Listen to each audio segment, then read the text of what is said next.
popped out of the water, pulled her in. Again, spoiler alert, you should have seen it by now though, so I'm not gonna feel bad. Look y'all, there it is. It opens officially tomorrow. I did apply for a job there just for fun, but they didn't call me.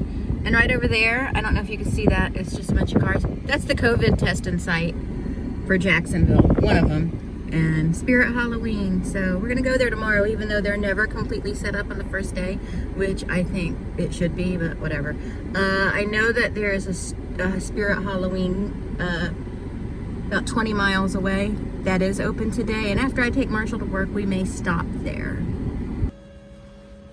Hi everyone, I'm Dawn. Welcome to my channel. Thank you for visiting with me today. So today I'm gonna get ready and we're gonna talk about Friday the 13th, the original one, not the remake with Jared Padalecki, although we may touch on that, I don't know. I didn't really plan this one out because I've seen that movie like a million times, so if I need to plan out and make notes, then I don't know. I may have to do that. We'll have to see. But we're talking about the one with Kevin Bacon. And oh, I was on Twitter the other day, and I follow a bunch of horror people, and someone had posted a picture of Freddy and Michael Myers and said, who would love to see these two fight? You know, something along those lines. And someone commented, well, I love Jason versus Freddy, so I think I'd like to see that. No, if you loved that, you would get the movie title right. It's Freddy versus Jason. People make me so crazy. Oh, another thing. Oh, we went to see Dead and Company in Atlanta last year, and we had to park like in the forest. And so we're walking back to our car, and there are these people in front of us. And one woman said, oh, are you afraid we're at Camp Crystal Lake and Michael Myers is going to jump out and stab you? And I was walking behind them, and I went, that's not Michael Myers, that's Jason. Because I am that person. You know, I try really hard to not be a spelling Nazi and a grammar Nazi, and that is hard for me. But, don't speak on things you don't know about when it comes to horror, please. Because it's just, maybe I'm just being hard on her. But my husband just laughed. He said, I knew you were going to say something. And then one time we were at this Halloween store, and a guy was in there, and he was looking for like a little life vest thing that Burt Reynolds wore in Deliverance, and he was telling the person that's what he was looking for. I'm like, you don't need to go to a Halloween shop for that. Just go to Sears. You know, go to the what was it? Gander Mountain, which I think they're all closed now, but at the time they were open. But anyway, he was like, I know that's random. You are no Burt Reynolds. Burt Reynolds wouldn't say, I know that's random. But okay, now I'm just being hard on people. I'm not really discussing the movie. So Friday the 13th was probably my first like slumber party movie. Was it? Or sleepover movie, not so much a slumber party. And I remember the girls were scared, and I was like, yeah, let's see this. Let's see this. And no.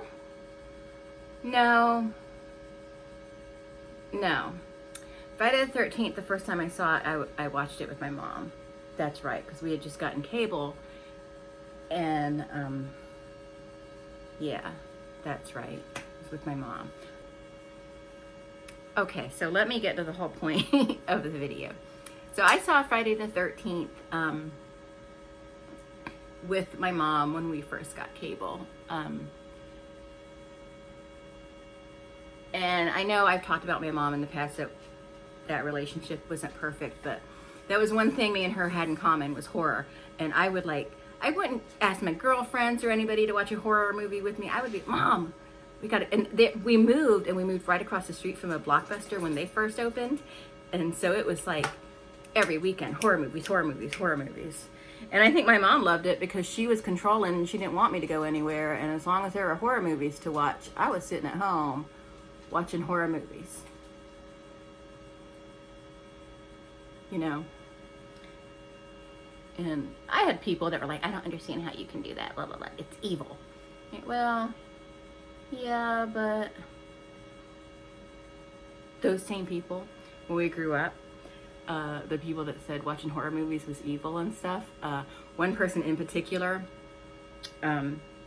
she's in jail now. Or did she get out?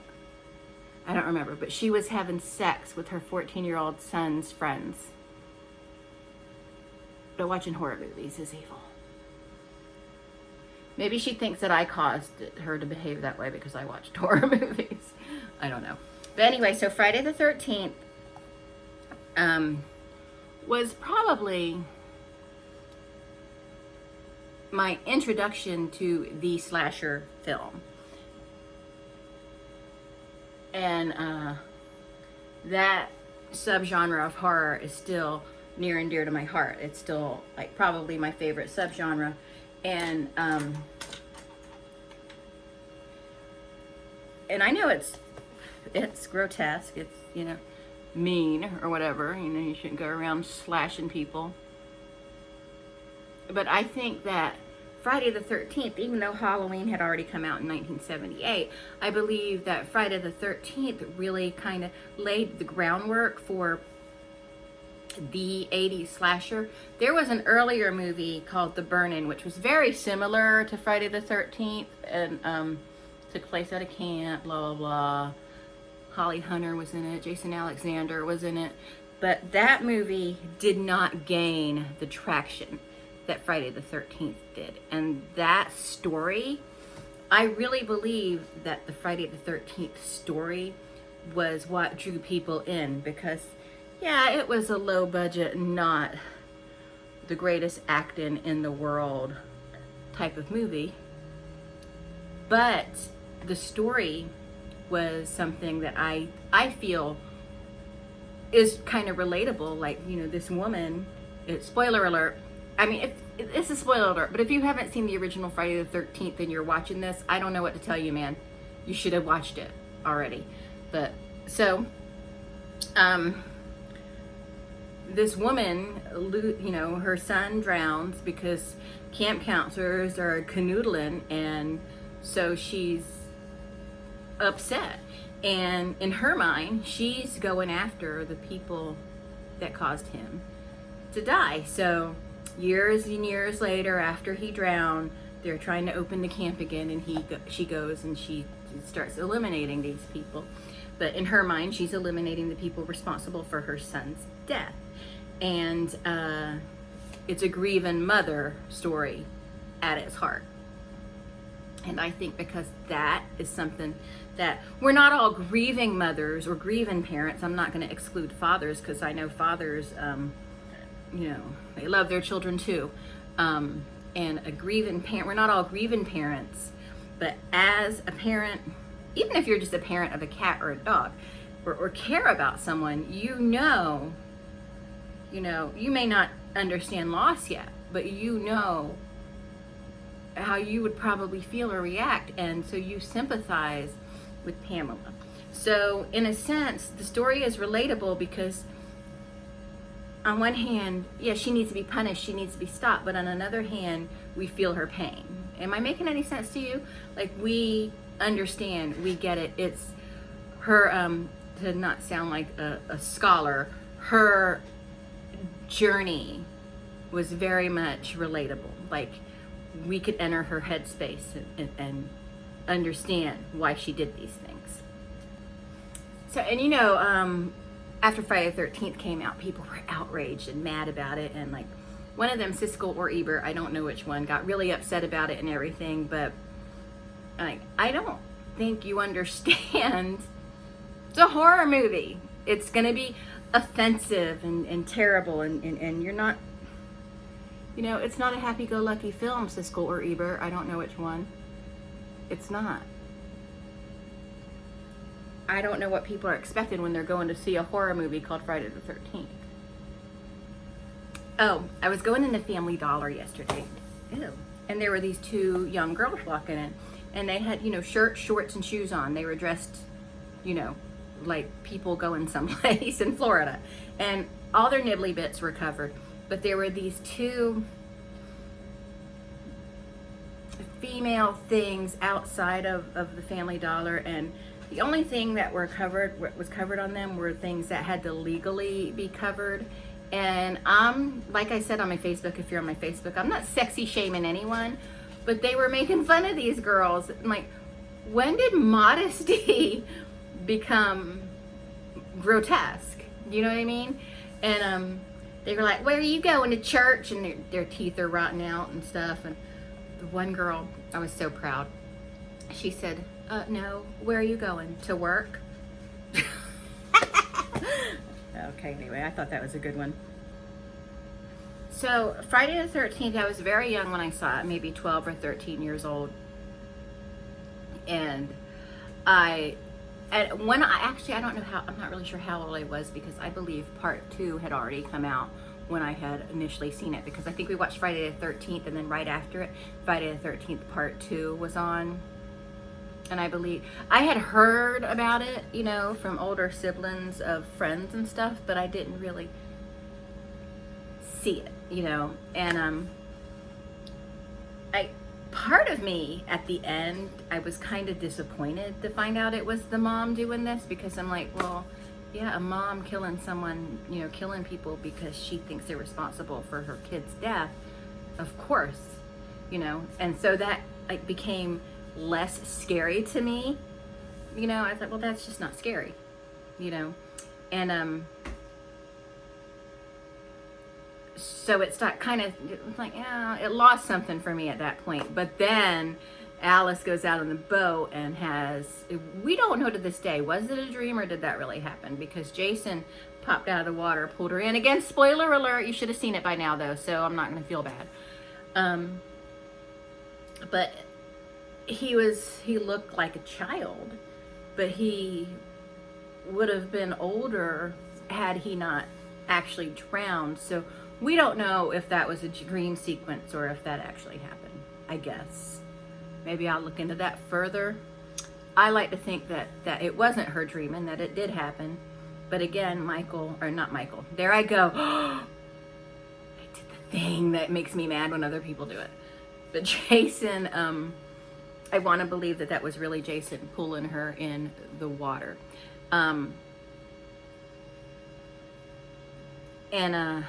When she, again, spoiler alert, you should have seen it, it's an ancient movie, but when she decapitates Mrs. Voorhees, you can see the blood spurting, and if you look fairly closely, you can see the effect, you know, again, practical effects. And that was another thing about these early 80s slashers, is that they were mostly practical effects, which, you know, I absolutely love. And you know Tom Savini is like my hero. And so I did like Friday the 13th a lot, but like I said, I was disappointed when I found out the killer, the first time I saw it, when I found out the killer was Mom, and I'm like, it just kind of lost some of the scary factor, in my opinion. It just was like, yeah, of course it was the mom. And but then, I mean, they did kind of redeem themselves with Jason jumping out and pulling her into the water. But I find that Friday the 13th really took off for me when part 2 came out. You know, it was just, part 2 was, there's at the beginning of Friday the 13th part 2, a cat jumps in the window, and, you know, they're playing scary music and stuff, so you think, oh, something, because this was before a jump scare was really a thing. Like, they had it every once in a while, but it wasn't abused. And so they're playing kind of daunting music, and then the cat jumps in the window, and I remember we were eating lemon meringue pie, and my mom freaked out and did this, and the pie hit the ceiling. It was hilarious. But yeah, that was when jump scares were good, because you weren't expecting them. You were like, oh, well, obviously it's the killer, because why wouldn't it be? But now we're like, it's going to be a jump scare. where people don't even jump anymore. They're like, next, you know. So you think after all these years of making movies, they would have come up with more tropes to use, like the in the last 20 years or so, the J-horror is the best horror now, probably, and according to a lot of people. But I just find the long black hair and the white nightgown just kind of not scary anymore. I mean, it's, oh yeah, look at that, Enid. So what I need to do for these when I discuss movies is I need to come up with some kind of rating scale, so I could, like, if it's a scary movie, say horror factor, acting, script, boom, boom, boom, or something. I don't know. Or I could just sit here and discuss it. I can do that too. But, so yeah, I do like Friday the 13th. Not the best acted film. Not my favorite in the series. My favorite in the entire series of the Friday the 13th movies is probably Jason X. You know, Jason in space. And it doesn't really have anything to do with the space factor or anything. I don't know. It just worked for me. I do love three. I should rank them, like, from my favorite to my least favorite. I think I'll do that in another video. Friday the 13th, part 3 in 3D. I saw it in the theater with the 3D glasses. I did like that. Probably that movie was the worst acting in the entire series, even worse than part 5. Part 5, we're going to revisit, or not revisit, we're going to visit it and discuss it, because someone whose screen name is Jason Voorhees had commented on a video where I did Jason makeup, and he said, well, what's wrong with part 5? Because I guess on it I said something about it in like part 5 or something. And so I was explaining in the comment why, you know, my problems with part 5, and then I was like, oh, wait a minute, this dude just gave me an idea for a video, because then I started seeing it, I'm like, oh, there's something there. And if you want to know what I'm talking about, hold out, keep visiting me to check out that video, because I am going to do a video where I discuss that. So yeah, the first Friday the 13th really had me going. I liked it a lot, and then when I found out it was Jason's mom doing it, I was like, yeah, that's not scary to me. It's a good story. I think you can take that story and turn it into like a drama, you know, and it wouldn't be a horror movie, but the impactful story, it may have been done. I don't know. But yeah, the jump scare at the end was something. So yeah, I guess that was a jump scare when he jumped out of the water, and part 2, the cat jumping. I should go through each of those Friday the 13th movies and see if there's a jump scare. No, wait. The New Blood, A New Blood, I think that was part 7. That was the worst acting, I think, in the entire series of those movies. But yeah, that was... And there were some names in that one, a couple. Anyway, so I don't know. This probably wasn't that useful to you, but I got my makeup on and I'm ready to go. So, so anyway, so yeah, I did like Friday the 13th, but it did have, like, ooh, that lighting is eerie. I'm just starting to shut down, so I wanted to get those lights turned off, because I like them to cool off before I leave the house, because they get so hot, I just feel like they're going to catch on fire if I'm not home. So, I know it's stupid and paranoid, okay? I know that my videos are a cry for help.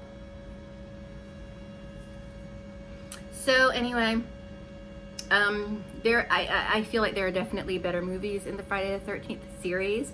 But of course, you can't get to them without Friday the 13th, so it's important in the series. And if you're a horror fan,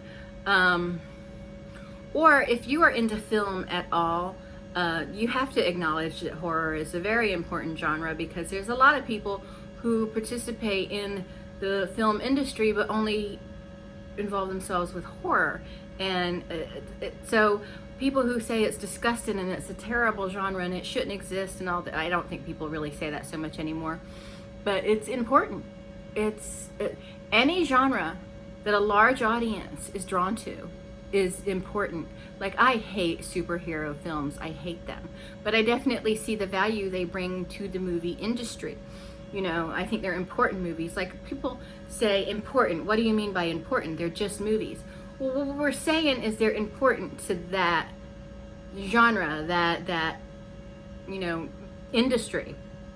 We're not saying they're important as in like, okay, it's very important to get you know, colonoscopy. We're not saying it's that kind of important. It's important to that industry or to that genre, or, you know, to storytelling, to a lot of actors. Like, Kevin Bacon got his start on Friday the 13th. That movie was important to what we have as now the national treasure that is Kevin Bacon, who, you know, he creeped me out back then. Kevin Bacon creeped me out big time. I'm like, he is a creep. He is just a creep. But then, as I got older and he started making more sophisticated roles, I guess, I started liking him more. And in that movie Sleepers, oh God, I hated him in that movie. But and now I know, well, he creeped me out because he's just a really good actor. But he creeped me out in Footloose, and I'm supposed to like him in Footloose. You know, but now when I look back on Footloose, I'm like, oh my God, this movie is horrible. But he's so cute in it. But there was a time when he just creeped me out so bad. But anyway, now this is going into a whole different area. So anyway, that's it. I'm going to get off of here. I have to run Marshall to work, and I'm going to start searching for Halloween decorations. So thank you so much for watching, and I will talk to all of you later. Bye.